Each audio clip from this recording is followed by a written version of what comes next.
Dear students, మనం ఇప్పుడు chemical reactions and chemical equations ఈ లెసన్ చెప్పుకుంటున్నాం.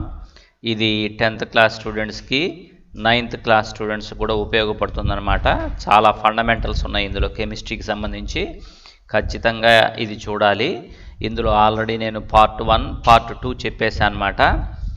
పార్ట్ 1లో నేను కొన్ని యాక్టివిటీస్ చెప్పాను మీకు. అలానే పార్ట్ 2కు వచ్చేసరికల్లా కెమికల్ ఈక్వేషన్స్ను ఎలా బ్యాలెన్స్ చేయాలి, బ్యాలెన్స్ చేసేటప్పుడు మనం ఏ ఏ జాగ్రత్తలు తీసుకోవాలి, ఇవన్నీ కూడా మనం పార్ట్ 2లో చెప్పుకున్నాం. బ్యాలెన్సింగ్ ఆఫ్ కెమికల్ ఈక్వేషన్స్, ఓకేనా? అందులో నేను ఎగ్జాంపుల్ తీసుకొని కూడా చెప్పాను. H2 + O2 will gives rise to H2O అని ఉంది కదా. దీన్ని ఎలా బ్యాలెన్స్ చేయాలి, బ్యాలెన్స్ చేసేటప్పుడు ఈ క్రింద ఉండే సఫిక్స్లు మనం ఏం టచ్ చేయకూడదు, ఓన్లీ కోఎఫిషియెంట్స్ మాత్రమే మార్చాలి మనం కదా. ఇప్పుడు ఈ లెఫ్ట్ హ్యాండ్ యారో మార్కుకు లెఫ్ట్ హ్యాండ్ సైడ్లో ఉండేవన్నీ LHS, యారో మార్కుకు రైట్ హ్యాండ్ సైడ్లో ఉండేవన్నీ RH. ఇప్పుడు LHS అంటే left hand side hydrogen atoms 2 ఉన్నాయి, RH సైడ్ కూడా హైడ్రోజన్ ఆటమ్స్ 2 ఉన్నాయి. LHS సైడ్ ఆక్సిజన్ ఆటమ్స్ 2 ఉన్నాయి, RH సైడ్ ఆక్సిజన్ ఆటమ్ 1 ఉంది. అందువల్ల ఇది అన్బ్యాలెన్స్డ్ కెమికల్ ఈక్వేషన్. మరి దీన్ని ఎలా బ్యాలెన్స్ చేయాలి అంటే మనము ట్రయల్ అండ్ ఎర్రర్ మెథడ్, ఈ కోఎఫిషియెంట్స్ని మార్చుకుంటూ చేయాలి, ఓకేనా? ఇప్పుడు దీనికోసం ఇక్కడ 2 పెట్టామనుకో, మనం ఇక్కడ దాని ముందు 2 పెడదాం. అప్పుడు ఏమవుతుందంటే ఇలా ఇక్కడ ఎప్పుడైతే 2 పెట్టామో మనం 2H2O అయిపోతుంది. ఆక్సిజన్స్ బ్యాలెన్స్ అయినాయి కానీ ఇక్కడ హైడ్రోజన్స్ 4 అవుతాయి. దాన్ని బ్యాలెన్స్ చేయాలంటే ఈ హైడ్రోజన్ ముందు 2 కనుక పెట్టేస్తే 2H2 + O2 will gives rise to 2H2O. ఇలా బ్యాలెన్స్ చేయొచ్చు అనమాట. బ్యాలెన్స్ చేయటం అనేది మనకు అలవాటు మీద వస్తుంది. ఎక్కువ ఈక్వేషన్స్ని బ్యాలెన్స్ చేస్తే మనం దేన్నైనా బ్యాలెన్స్ చేయగలిగే పరిస్థితుల్లోకి వచ్చేస్తాం అనమాట, ఓకేనా? ఇప్పుడు నేను ఏం చేశానంటే కొన్ని ఎగ్జాంపుల్స్ కూడా మీకు చెప్తానని చెప్పా బ్యాలెన్స్ చేయటం. ఇప్పుడు మనం కొన్ని ఎగ్జాంపుల్స్ కనుక చూసినట్టయితే మనకు పర్ఫెక్షన్ వస్తుంది, ఓకేనా? ఇక్కడ చూడండి, NaOH + H2SO4 will gives rise to Na2SO4 + H2O. ఇది ఒక కెమికల్ ఈక్వేషన్. ఇది అన్బ్యాలెన్స్డ్ కెమికల్ ఈక్వేషన్. ఎలా చెప్తున్నానంటే LHS సైడ్ ఎన్ని ఆటమ్స్ ఉన్నాయో RH సైడ్ కూడా అన్ని ఆటమ్సే ఉండాలి ఫర్ ఎవ్రీ ఎలిమెంట్. ఇప్పుడు ఇక్కడ LHS సైడ్ సోడియం ఆటమ్ 1 ఉంటే RH సైడ్ సోడియం ఆటమ్స్ 2 ఉన్నాయి. సో చూడంగానే మనకు తెలిసిపోయింది ఇది అన్బ్యాలెన్స్డ్ అని. అందువల్ల దీన్ని ఎలా బ్యాలెన్స్ చేయాలో చూద్దాం. ఓకే, ఫస్ట్ మనం దీనికోసం ఏం చేద్దామంటే ఇక్కడ RH సైడ్ Na2 అంటే సోడియంస్ 2 ఉన్నాయి, LHS సైడ్ 1 ఉంది కాబట్టి ఇక్కడ కూడా 2 వేద్దాం. అప్పుడు ఏమొస్తుందో చూద్దాం. 2NaOH + H2SO4 will gives rise to Na2SO4 + H2O. దీనివల్ల NAలు బ్యాలెన్స్ అయిపోయినాయి. మరి SO4 LHS సైడ్ 1 ఉంటే RH సైడ్ కూడా SO4 1 ఉంది.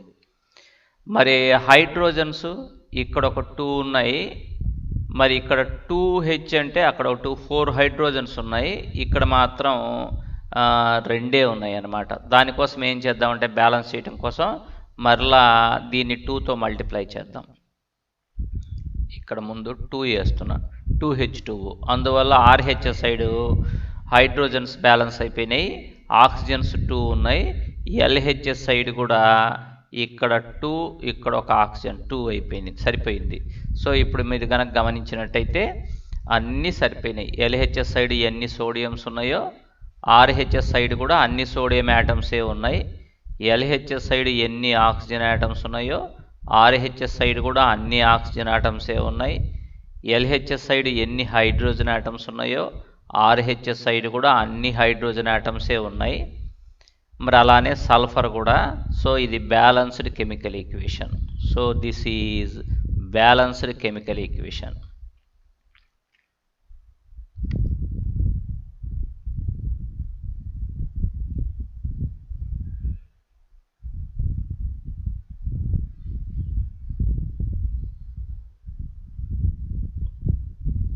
కరెక్టేగా.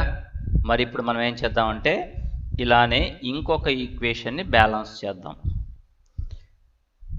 HgNO3 twice plus Ki potassium iodide, ఇదేమో mercury nitrate plus potassium iodide will gives rise to HgI2 అంటే mercury iodide plus KNO3 potassium nitrate ఇలా ఇచ్చాడు అనమాట. దీన్ని బ్యాలెన్స్ చేయమన్నాడు. ఈ RHS సైడ్ NO3 ఒక్కటి ఉంటే NO3 గ్రూప్ అనమాట. LHS సైడ్ NO3 గ్రూప్స్ 2 ఉన్నాయి. దీన్ని చూడంగానే అర్థమైపోయింది మనకి ఇది అన్బ్యాలెన్స్డ్ అని. దీన్ని బ్యాలెన్స్ చేయడం కోసం ఇక్కడ NO3 గ్రూప్స్ 2 ఉన్నాయి కదా, ఇక్కడ కూడా NO3 గ్రూప్స్ 2 వచ్చేట్టుగా చేద్దాం. అప్పుడు చూడండి ఎలా రాస్తాను నేను. HgNO3 twice plus potassium iodide will gives rise to HgI2 plus దీన్ని 2తో మల్టిప్లై చేస్తున్నాను 2KNO3. ఇలా చేయటం వల్ల NO3లు అనేవి రెండు వైపులా బ్యాలెన్స్ అయిపోయినాయి. మరి ఇప్పుడు ఇక్కడ K అంటే పొటాషియం ఆటం 2 ఉన్నాయి, ఇక్కడ పొటాషియం ఆటం 1 ఉంది LHS సైడ్. దాన్ని బ్యాలెన్స్ చేయాలంటే దీన్ని 2తో మల్టిప్లై చేయాలి. కరెక్టేనా? అంటే దీన్ని మళ్ళీ చేస్తున్నాను నేను editing. HgNO3 twice plus 2Ki will gives rise to HgI2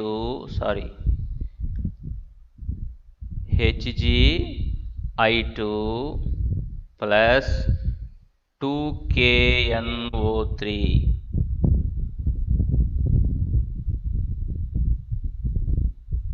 okay, ఇలా వేసాను కదా. దీనివల్ల పొటాషియమ్స్ అనేవి రెండు వైపులా బ్యాలెన్స్ అయిపోయినాయి. నెక్స్ట్ ఐలు కూడా బ్యాలెన్స్ అనేవి చూడండి. LHS సైడ్ 2 ఐలు ఉంటే RHS సైడ్ I2 ఉంది, ఐలు కూడా బ్యాలెన్స్ అయిపోయినాయి. So this is balanced chemical equation. ఓకేనా? అన్నీ దేనికి దానికి బ్యాలెన్స్ అయిపోయినాయి. మెర్క్యూరీ LHS సైడ్ ఒకటి ఉంది, RHS సైడ్ కూడా మెర్క్యూరీ ఒక్కటే ఉంది. ఓకేనా? మరి next H2 plus O2 will gives rise to 2H2O. ఇది అన్బ్యాలెన్స్డ్ అని మనకు తెలుస్తూనే ఉంది.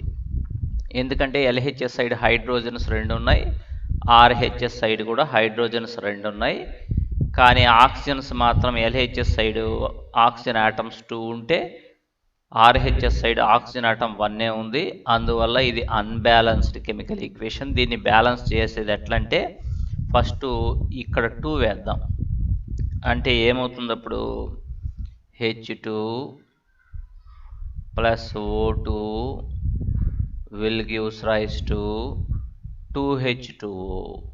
దీనివల్ల ఆక్సిజన్స్ అయితే సరిపోయినాయి కానీ హైడ్రోజన్స్ RHS సైడ్ 4 వచ్చినాయి. గమనించారా? LHS సైడ్ హైడ్రోజన్స్ 2నే ఉన్నాయి. దీన్ని బ్యాలెన్స్ చేసేది ఎట్లా? ఇక్కడ ఇంకొక 2 వేస్తే సరిపోతుందిగా.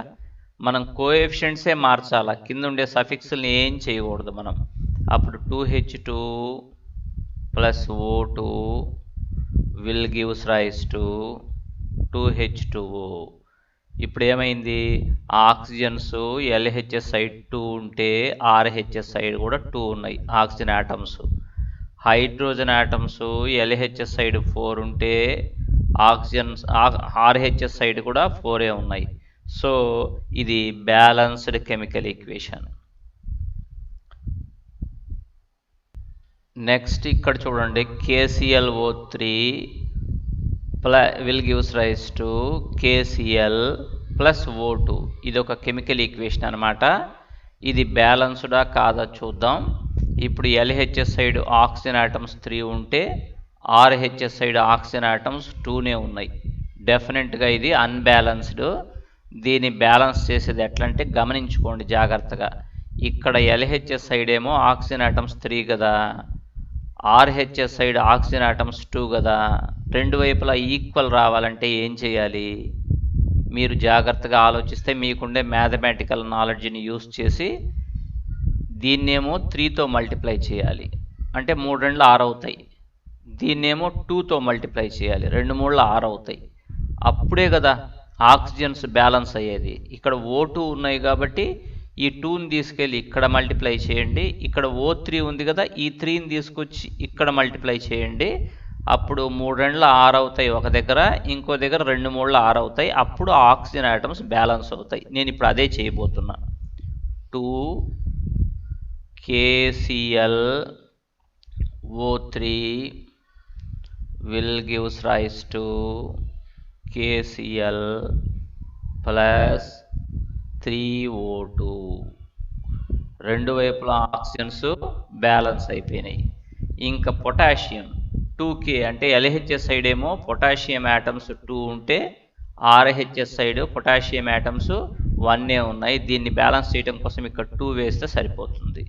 అప్పుడు ఇక్కడ వేస్తా నేను 2 KClO3 అంటే బ్యాలెన్స్ చేయటం అనేది స్టెప్ వైజ్గా జరగాల, ఒక్కసారి బ్యాలెన్స్ కాదు, 2 3 స్టెప్స్. 2 KCl plus 3O2. ఇప్పుడు పొటాషియం సంగతి చూడండి. ఇక్కడ 2 ఉన్నాయి కదా, RHS సైడ్, LHSలో కూడా 2 ఉన్నాయి. పొటాషియమ్స్ బ్యాలెన్స్ అయిపోయినాయి. ఇంకా క్లోరిన్ LHS సైడ్ 2 ఉన్నాయి, RHS సైడ్ కూడా 2 ఉన్నాయి. క్లోరిన్ బ్యాలెన్స్ అయిపోయింది. అంటే అన్ని ఆటమ్స్ బ్యాలెన్స్ అయినాయి. Potassium atoms, chlorine atoms, oxygen atoms LHS side ఎన్ని ఉన్నాయో RHS సైడ్ కూడా అన్నీ ఉన్నాయి. కాబట్టి ఇదేంటి అంటే బ్యాలెన్స్డ్ కెమికల్ ఈక్వేషన్. ఓకేనా? ఇప్పుడు next C3H8 plus O2 will gives rise to CO2 plus H2O. దీన్ని బ్యాలెన్స్ చేయాలి. ఇది అన్బ్యాలెన్స్డ్ అని మనకు తెలుస్తూనే ఉంది. ఎందుకంటే LHS సైడు 8 హైడ్రోజన్ ఆటమ్స్ ఉంటే RHS సైడు 2 హైడ్రోజన్ ఆటమ్సే ఉన్నాయి, బ్యాలెన్స్ కాలేదు. ఇది అన్బ్యాలెన్స్డ్ కెమికల్ ఈక్వేషన్. దీన్ని బ్యాలెన్స్ చేసేది ఎలానో చూద్దాం. అంటే ఇప్పుడు ఇక్కడ 8 ఉన్నాయి కదా, మరి ఇక్కడ 2నే ఉన్నాయి కదా. బ్యాలెన్స్ చేయాలంటే ఇక్కడ 4 వేస్తే 4 2s 8 అవుతాయి, అంతే కదా. సో H2O ముందు నేను 4 వేయబోతున్నా. సో దీన్ని రాస్తా ఇప్పుడు ఇక్కడ C3 plus O2, C3H8 plus O2 will gives rise to CO2 plus 4H2O. Okay, ఇప్పుడు హైడ్రోజన్స్ అయితే బ్యాలెన్స్ అయిపోయినాయి. RHS సైడ్ 8 ఉన్నాయి, LHS సైడ్ కూడా 8 ఉన్నాయి. నెక్స్ట్ మరి కార్బన్స్ చూద్దాం. LHS సైడ్ 3 ఉన్నాయి, RHS సైడ్ 1 ఉంది. దీన్ని బ్యాలెన్స్ చేయాలంటే ఇక్కడ 3 వేయాలి. CO2 ముందు 3 వేస్తే సరిపోతుంది. అప్పుడు చూడండి స్టెప్ 2 అనమాట. C3H8 plus O2 will gives rise to 3CO2 plus 4H2O.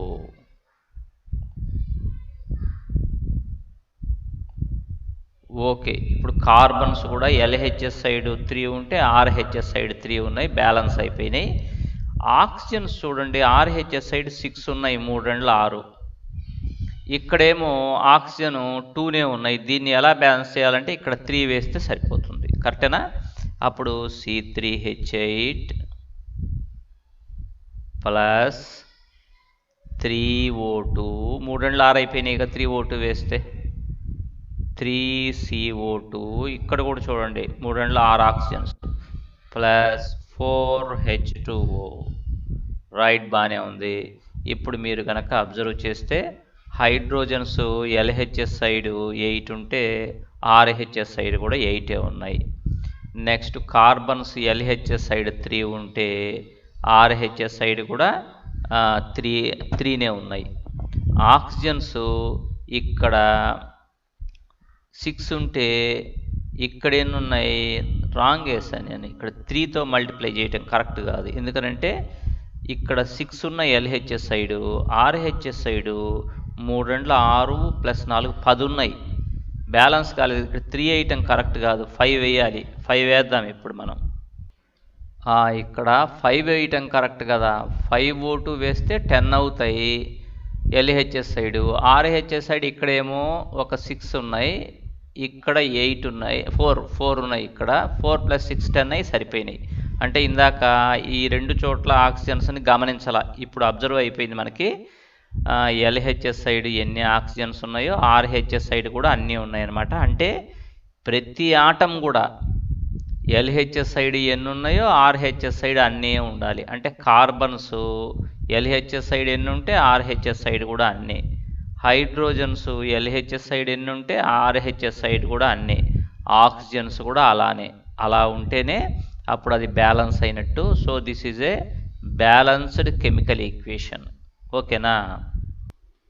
Next చూడండి మనకి ఎలా ఇచ్చాడంటే ఇక్కడ zinc plus silver nitrate will gives rise to zinc nitrate plus silver. దీన్ని బ్యాలెన్స్ చేయమంటాడు. ముందు ఇలా ఈక్వేషన్ వేసుకోవడం తెలియాలి. జింక్ అంటే Zn2 అలా ఉండదు, అది మెటల్ కదా, దాని మాలిక్యూల్లో ఒక్క ఆటమే ఉంటుంది Zn2. సిల్వర్ నైట్రేట్ దాని ఫార్ములా, కెమికల్ ఫార్ములా AgNO3 అని మనకు ఖచ్చితంగా తెలిసి ఉండాలి. దీనికోసం 9th క్లాస్లో కొంచెం ప్రాక్టీస్ చేయాలి. ఇప్పుడైనా గుర్తుపెట్టుకోండి, సిల్వర్ నైట్రేట్ అంటే AgNO3.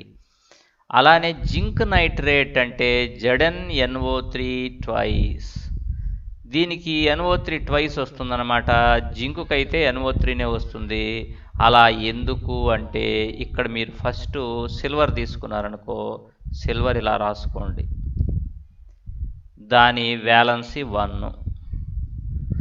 NO3 అయాన్ ఇలా తీసుకుందాం, దీని వ్యాలెన్సీ కూడా 1. NO3 వ్యాలెన్సీ కూడా 1. అప్పుడు క్రిస్ క్రాస్ మెథడ్లో ఇలా రాసుకోవాలి, మనం ఇలా ఇంటూ లాగా పెట్టుకోవాలి, దేని వ్యాలెన్సీ దానికి రాసుకోవాలి. అదేముంది 9th క్లాస్లో ఉంది, ఒకసారి చూసుకుంటే సరిపోతుంది. నేను కూడా చెప్తాను నెక్స్ట్ క్లాసుల్లో మీకు బేసిక్స్, అంటే 9th క్లాస్లో ఉండే బేసిక్స్ కూడా చెప్తాను నేను. ఇప్పుడు నేను చెప్పేది 9th క్లాస్లో ఉండే బేసిక్కి. ఇలా సిల్వర్ రాసుకున్నాం, దాని కింద దాని వ్యాలెన్సీ రాసాం, NO3 రాసుకున్నాం, దాని వ్యాలెన్సీ రాసాం, ఇట్లా ఇంటూ లాగా పెట్టుకున్నాం అనమాట. ఇప్పుడు ఫార్ములా ఎలా రాయాలంటే Ag1NO3 అదే రాశాను నేను ఇక్కడ. Ag1 పెట్టాల్సిన అవసరం లేదు కాబట్టి AgNO3 అయిపోయింది అనమాట. అర్థమైంది మీకు? ఇలా రాయాలి క్రిస్ క్రాస్ మెథడ్. మరి ఇక్కడ ZnNO3 ట్వైస్ ఎలా వచ్చింది అని మీకు డౌట్ ఉండొచ్చు. ఇక్కడ Zn రాసుకోండి, ఇక్కడ NO3 రాసుకోండి. Znకు వేలెన్సీ 2, NO3కి ఇప్పుడే చెప్పాను కదా 1 అని. అప్పుడు ఇలా ఇంటూ లాగా పెట్టుకున్న తర్వాత Zn1 NO3 ట్వైస్, 1 పెట్టాల్సిన అవసరం లేదు కాబట్టి ZnNO3 ట్వైస్ అని రాస్తే సరిపోతుంది, ప్లస్ Ag. సో ఇలా ఇస్తే ఇలా మనం రాసుకోవాలన్నమాట. ఓకేనా? దీనికి క్రిస్ క్రాస్ మెథడ్ బాగా ఉపయోగపడుతుంది. సరే, ఇప్పుడు నెక్స్ట్ ఇది బ్యాలెన్స్డా అన్బ్యాలెన్స్డా అంటే NO3లు 2 ఉన్నాయి RHS సైడ్, అదే NO3లు LHS సైడ్ ఒక్కటే ఉంది, అన్బ్యాలెన్స్డ్. ఇది బ్యాలెన్స్ చేద్దాం అంటే ఇక్కడ 2తో మల్టిప్లై చేస్తే సరిపోతుంది, NO3లు బ్యాలెన్స్ అవుతాయి. So Zn plus 2AgNO3 will gives rise to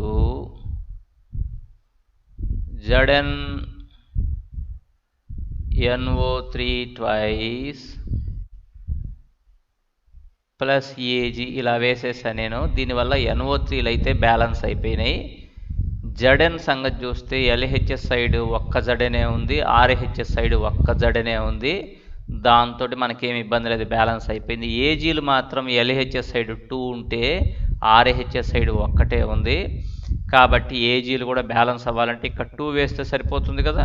దానికోసం మళ్ళీ ఇంకొక స్టెప్ వేయండి. Zn plus 2AgNO3 twice, AgNO3 will gives rise to ZnNO3 twice plus 2Ag.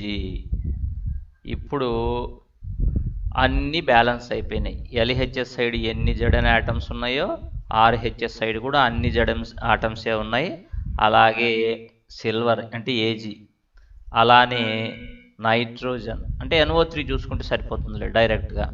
So ఇది బ్యాలెన్స్డ్ కెమికల్ ఈక్వేషన్ కాబట్టి this is balanced chemical equation. ఓకేనా. Next aluminium plus copper chloride will gives rise to aluminium chloride copper. ఇలా ఇచ్చినప్పుడు కింద chemical formulas తెలుసుండే aluminium అనగానే AL అని మీరు వేయగలరు. కాపర్ క్లోరైడ్ అని ఉంది చూసారా క్రింద. కాపర్ క్లోరైడ్ అంటే మనకు డౌట్ వచ్చేది ఏంటంటే CuCl2నా CuCl అనేది మనకు డౌట్ వచ్చేది, అదే కదా. అప్పుడు ఇక్కడ Cu వేసుకోవాలి, ఇక్కడ Cl వేసుకోవాలి. Cuకు వేలెన్సీ 2. మీకు తెలియకపోతే ఇప్పుడు తెలుసుకోండి, ఏముంది. క్లోరిన్కు వేలెన్సీ 1. అప్పుడు ఇలా కదా క్రిస్ క్రాస్ మెథడ్ అంటే Cu1 Cl2. Cu1 అంటే 1 వేయబల్ లేదు కాబట్టి CuCl2. చూసారా, ఇప్పుడు మనకు క్లియర్ అయిపోయింది. కొంతమందికి CuClలా CuCl2నా లేకపోతే CuCl3నా అని డౌట్ ఉంటుంది కదా. ఆ డౌట్ ఈ క్రిస్ క్రాస్ మెథడ్లో క్లియర్ అయిపోయింది. ఇక్కడ కూడా వద్దాం. అల్యూమినియం క్లోరైడ్ అంటే AlClలా లేకపోతే AlCl2నా లేకపోతే AlCl3నా అని కదా మన డౌట్. ఇక్కడ రాసుకుందాం. Al అని ఇక్కడ పెట్టుకోవాలి, Cl అని ఇక్కడ పెట్టుకోవాలి. అల్యూమినియంకు వేలెన్సీ 3 అనమాట, క్లోరిన్కు 1. అంటే ఇది అల్యూమినియం వేలెన్సీ 3 అంటే ఫండమెంటల్స్ వేలెన్సీ దగ్గర చదవాలి మనం. దేని వేలెన్సీ ఎంతో తెలుసుకోవాలంటే వేలెన్సీ అనే కాన్సెప్ట్ 9th క్లాస్లో ఉంది, అది చదువుకోవాలి మనం. అప్పుడే అల్యూమినియం వేలెన్సీ 3 అని మనకు తెలిసేది. ఓకేనా. ఇప్పుడు క్రిస్ క్రాస్ మెథడ్ వేస్తే Al1 Cl3 1 వేయబల్ లేదు కాబట్టి ఇలా వేసేసాను. ఇప్పుడు మనం బ్యాలెన్స్డా చూద్దాం. ఇక్కడ క్లోరిన్స్ 2 ఉంటే LHS side RHS side chlorines 3 ఉన్నాయి, అన్బ్యాలెన్స్డ్. ఇలాంటిది బ్యాలెన్స్ చేయాలంటే ఈ 3 తీసుకెళ్ళి ఇక్కడే వేద్దాం, 3. ఈ 2 తీసుకెళ్ళి ఇక్కడ వేస్తే chlorines balance అవుతాయిగా.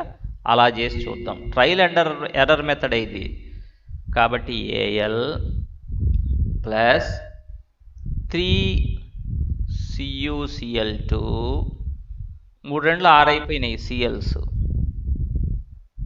2 AlCl3 plus Cu. దీనివల్ల మనకేమైందంటే క్లోరిన్స్ అనేవి రెండు వైపులా బ్యాలెన్స్ అయిపోయినాయి. ఇంకా నెక్స్ట్ ఇక్కడ 2 అల్యూమినియమ్స్ ఉన్నాయి RHS సైడ్, LHS సైడ్ ఏమో ఒక్క అల్యూమినియమే ఉంది. అందువల్ల ఇక్కడ 2 వేస్తే సరిపోతుంది. ఇక్కడేమో కాపర్స్ 3 ఉన్నాయి, అక్కడేమో ఒక్కటే ఉంది. అందువల్ల ఇక్కడ 3 వేస్తే సరిపోతుంది.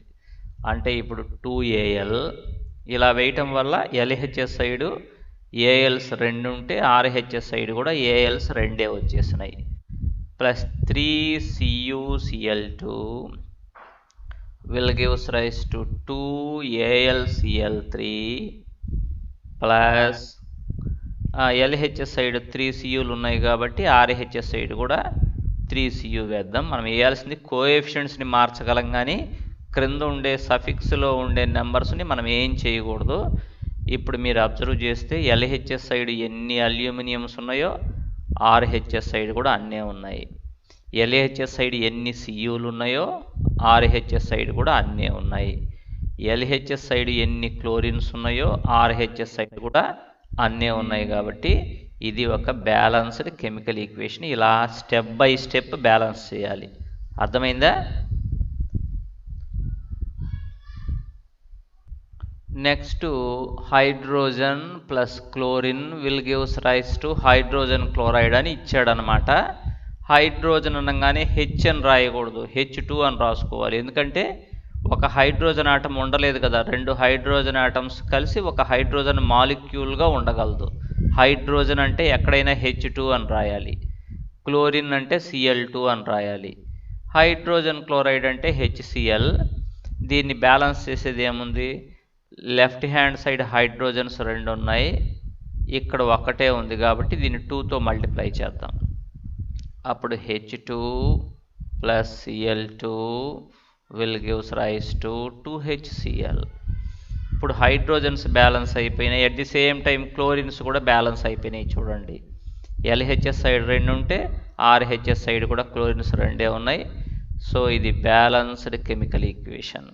కరెక్టేనా? Next, ammonium nitrate will gives rise to nitrogen plus oxygen plus water అని వాడే ఇచ్చాడనమాట. దీన్ని NH4NO3, ఇది ammonium nitrate chemical formula.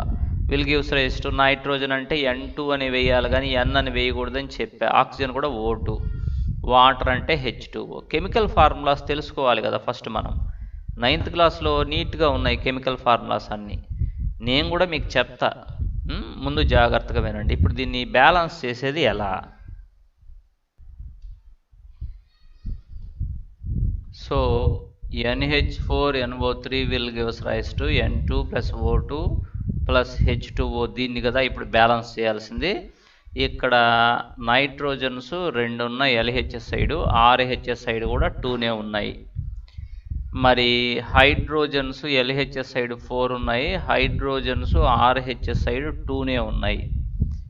Oxygens ఏమో ఎల్హెచ్ఎస్ సైడ్ 3 ఉన్నాయి, ఆర్హెచ్ఎస్ సైడ్ కూడా 3నే ఉన్నాయి. ఓవరాల్గా ఏది బ్యాలెన్స్ కాలేదు? ఇక్కడ హైడ్రోజన్స్ అయితే బ్యాలెన్స్ కాలేదు. మరి దీన్ని ఏం చేస్తానంటే నేను ట్రయల్ అండ్ ఎర్రర్ మెథడ్లో ఒక నెంబర్తో అన్నీ మరి బ్యాలెన్స్ కావాలంటే ఏదో ఒక నెంబర్, ఫర్ ఎగ్జాంపుల్ దీన్ని ఎల్హెచ్ సైడ్లో దీన్ని ఒక 2 వేస్తా. 2 వేసిన తర్వాత నాకు సెట్ కాకపోతే ఈసారి 3 వేసుకుంటా, అప్పుడు సెట్ కాకపోతే ఒకసారి 4 వేసుకుంటా, అట్లా వేసుకొని చూస్తా. అర్థమవుతుంది? అదే ట్రయల్ అండ్ ఎర్రర్ మెథడ్ అంటే. ఫస్ట్ 2 వేసుకుంటున్నా నేను. 2 NH4NO3 will gives rise to N2 plus O2 plus H2O ఇలా రాసుకున్నా నేను. ఓకేనా? రాసుకున్న తర్వాత ఇప్పుడు ఇక్కడ హైడ్రోజన్స్ 8 ఉన్నాయి, అంతే కదా. ఆర్హెచ్ఎస్ సైడ్ హైడ్రోజన్స్ 2నే ఉన్నాయి, అది బ్యాలెన్స్ చేయాలంటే ఇక్కడ 4 అయిపోతున్నా. మరి ఆక్సిజన్స్ ఆర్హెచ్ఎస్ సైడ్ ఇక్కడ ఒక 2 ఉన్నాయి, ఇక్కడ ఒక 4 ఉన్నాయి, 6 ఉన్నాయి. మరి ఇక్కడ 6 సరిపోయినాయి. నైట్రోజన్స్ ఇక్కడ 4 ఉన్నాయి, 2N, ఇక్కడ కూడా ఒక N ఉంది కదా, 4 ఉన్నాయి. ఇక్కడ 2నే ఉంది నైట్రోజన్, కాబట్టి ఇక్కడ 2 వేస్తా. అప్పుడు అన్నీ బ్యాలెన్స్ అయినాయో లేదో చూద్దాం. ఎల్హెచ్ఎస్ సైడు ఇక్కడ 2 నైట్రోజన్స్, ఇక్కడ 2 నైట్రోజన్స్ 4, ఆర్హెచ్ఎస్ సైడ్ కూడా 4 సరిపోయినాయి. ఆక్సిజన్స్ ఎల్హెచ్ఎస్ సైడ్ 2 3 6 ఉన్నాయి, ఆర్హెచ్ఎస్ సైడు 4 2 6 సరిపోయినాయి. మరి నెక్స్ట్ హైడ్రోజన్స్ 8 ఉన్నాయి, ఇక్కడ కూడా 8 ఉన్నాయి. సో ఇప్పుడు ఈ ఈక్వేషన్ బ్యాలెన్స్ అయినట్టేగా. So this is a balanced chemical equation. Sir మీకు ఎలా తెలుస్తుంది సార్ ఇక్కడ 2 వేయాలని అని కొంతమంది అడుగుతారు. నాకు తెలీదు, నేను ఊరికి ఒక నెంబర్ వేసి చూసుకున్నా, అది కుదరలేకపోతే నాకు 3 వేసుకుంటా. ఇక్కడ కూడా అట్లనే మార్చుకుంటా నేను. అదే ట్రయల్ అండ్ ఎర్రర్ మెథడ్ అంటే మనం కొంచెం ఎక్కువ ఈక్వేషన్స్ని కనుక ఇలా బ్యాలెన్స్ చేస్తూ ఉంటే మనకు ఆటోమేటిక్గా అవగాహన వచ్చేసి త్వరగా బ్యాలెన్స్ చేయడానికి మనకు వీలు ఉంటుందన్నమాట. ఓకేనా? ఇలా కెమికల్ ఈక్వేషన్స్ని బ్యాలెన్స్ చేయాలి. నేను కొన్ని ఈక్వేషన్స్ని బ్యాలెన్స్ చేయటం మీకు చూపించాను. మీరు కూడా ఇంకొన్ని ఈక్వేషన్స్ని బ్యాలెన్స్ చేస్తే మీకు పర్ఫెక్షన్ వస్తుందన్నమాట. ఓకేనా? రైట్.